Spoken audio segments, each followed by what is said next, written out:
It is customary at our commencements to invite a leader in the field of journalism to speak, offering our graduates sage advice. Our keynote speaker, Myriam Marquez, was born in Havana, Cuba, and moved with her parents to the United States in 1959. She grew up in Miami.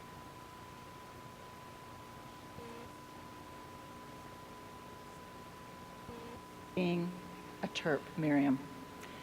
Myriam covered Washington, D.C. and Maryland for United Press International for 4 years, serving as its bureau chief in Annapolis. She moved to Orlando in 1987 to write editorials for the Sentinel. By that time, she had married her classmate, Tony Pipitone, who became Florida's most distinguished television investigative reporter. And he's here with us today as well. Tony, could you please stand up and say hello to your fellow Terps?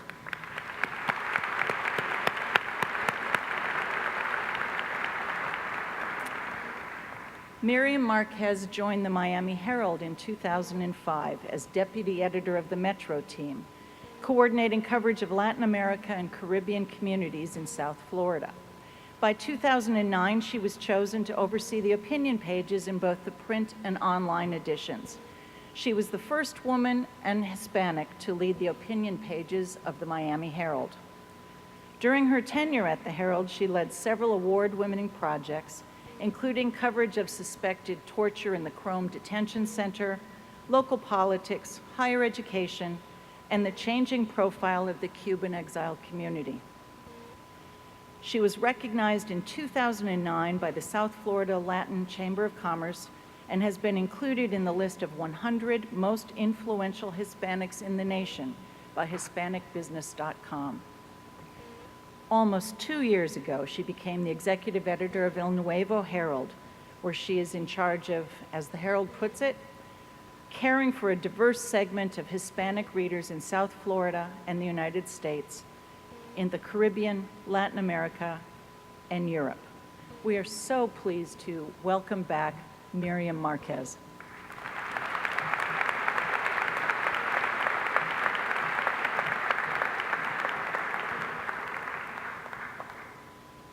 All right, now I'm going to show my age and put on my reading glasses.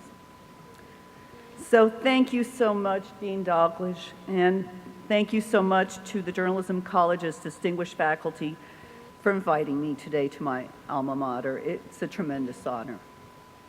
First thing first, let's not forget the parents, the extended family and friends. These are the folks that made it possible for all of you to be here. They were the ones that made it possible for you to support your dreams. And I just want a big round of applause for the parents.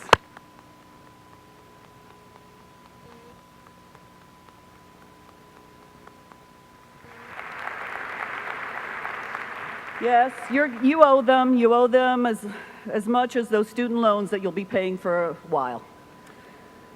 So I assume today that you expect to hear words of encouragement from me. And I'll start with this. Wah, wah, wah, wah, wah, wah, wah, wah. That is for Charlie Brown fans. You know who I'm channeling right now. Truth is, I don't remember who spoke at my commencement. It was all a blur between finals and finding a job. I suspect many of you are in that place, but it's an exciting energy. It's the kind you will cherish for a lifetime. I don't have to tell you, journalism has changed dramatically. Since the days I was at Merrill in the 1980s, we used to have very specific tracks for print writing, photography, broadcast, public relations. But even then, we were in the midst of this tremendous change. Threw out the typewriters and the glue pots, and yes, we had glue pots, and we started to use computers. And we were at the Diamondback at the time, which today is going very quickly into mostly online. So today, any journalist worth her notepad will be prepared not only to write a story, but also shoot a photo, take a video, post it on social media, everything to draw the readers in to you and to your organization. Today, every journalist is part note-taker of history and part town crier. via Twitter, Facebook, Instagram, Snapchat, you name it, it's there, it's coming, all with an iPhone or a tablet. This is fun stuff, right? But you're also entering a serious business, a business that is being challenged in all directions by technology and a financing formula to make it work. Whether it's legacy newspapers like the one I work for at the Miami Herald and El Nuevo Herald, or it's television news like a local NBC station that my husband works at, the entire sphere of our influence is changing. And we have you to thank for that. I think it's a thank you, right? It's no secret that your generation prefers learning about the latest political news by watching The Daily Show. I don't know what we're going to do now that Jon Stewart's leaving. We'll see how that turns out with the new guy. Local TV news watching is not a priority for a key demographic, 18 to 35-year-olds. And forget about newspapers. That's for your grandparents. Even most parents are now reading on tablets. Yet none of these changes mean that you should dumb down the news to a tweet of 140 characters. Certainly for media companies like the Miami Herald, we have more readers today than we did a decade ago. More. Thousands, tens of thousands more.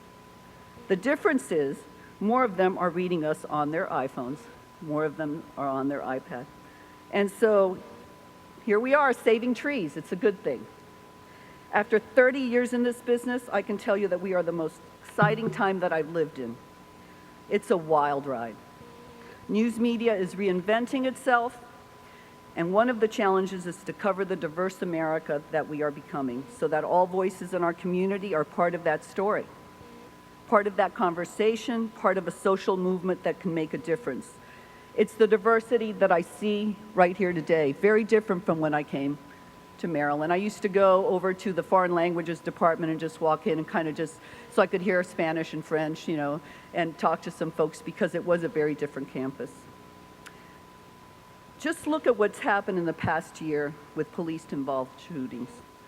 It is the people on the streets of Baltimore who use social media to organize protests. And a recent Pew Research Center study found that your generation was most critical of the mainstream news media's coverage of Baltimore's unrest. So how can we do it better?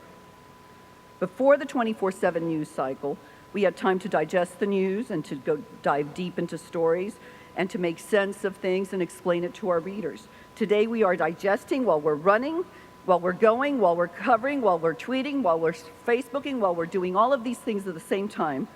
And you try not to throw up all over the place while you're, covering a story because it is intense. Seriously, technology has given us the tools to do beautifully displayed stories with interactive maps, graphics, videos, put all those pieces together, give readers a much deeper and richer understanding of what's happening. So your job, the graduate's job, is to make sure that what you report is free of any ethical entanglements, that you are reporting the facts, but you're also being fair in how you report those facts, that all sides are covered and challenged, and that you don't just become simply a glorified typist or repeater of quotes. One of my fondest memories of a class at Merrill, and it was my first semester here, was a saying that Professor Maureen Beasley repeated often. To be a journalist, you have to want to know what's going on around you. You have to want it really, really badly. You don't just sort of dismiss it, you want it.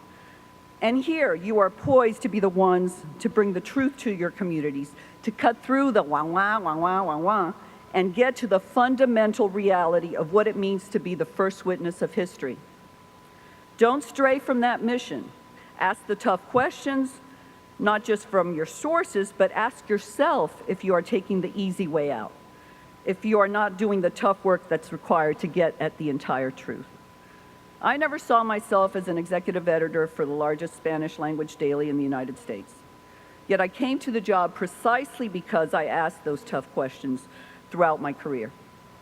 Whether I was in the newsroom or on an editorial board, it wasn't easy to get to the nitty-gritty.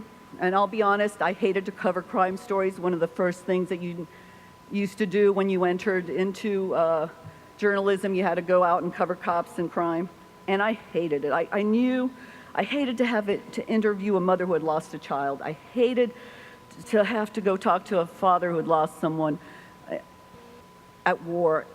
But I knew that capturing those moments were important for our community, and that they were important to understand not only what happened, but how to prevent it in the future. I am here today in no small part thanks to this institution. Maryland was the place that welcomed the child of Cuban exiles.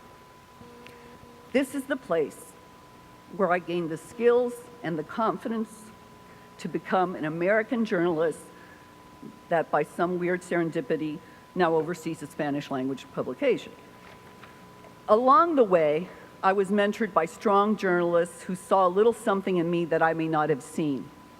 They saw my passion for seeking the truth, my passion for democracy, and our obligation to protect the First Amendment from any assault. They nurtured that passion, and it has been building since my parents left a dictatorship when I was just a little tadpole.